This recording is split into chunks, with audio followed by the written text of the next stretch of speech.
Okay. Eman, how do you stay fit and healthy despite your busy schedule? Sorry, ano? Paano ko napapanatili yung magiging fit and fab na katawan mo kahit sobrang busy ka? Siyempre, unang-una sa lahat, since pag busy ang tao, hindi na masyado na mas mabuti kumain ka ng healthy, matulog ka ng pag may oras ka magpahinga ka talaga.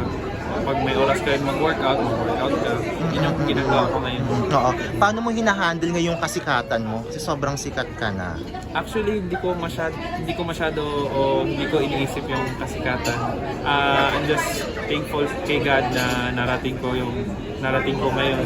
Tsaka super thankful ako din sa mga taong sumusuporta sa akin at sa pamilya ko at sa friends. Bukod sa boxing, ano pang ibang sports na gusto na ginagawa? Bukod sa boxing, boxing lang pero naglalaro ako ng basketball, ng chess, billiard. Kamusta kasama mo si Piolo sa I Am Worldwide Ambassador? Magkasama kayo ngayon sa isang proyekto. Ano masasabi mo? Magkasama po kami sa I Am Worldwide Barley.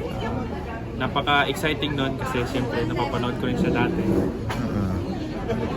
Sinasabi kasi nakahawig mo si Piolo Pascual and yet magkasama kayo ngayon. Anong reaction mo dun sa sinasabing magkamukha kayo ni Piolo?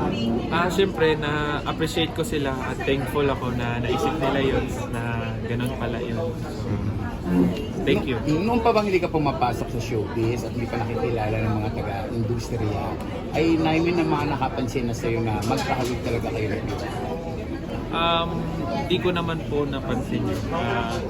Napansin ko na lang yun nung binasa ko yung comments, yung mga sinasabi ng tao. Naman,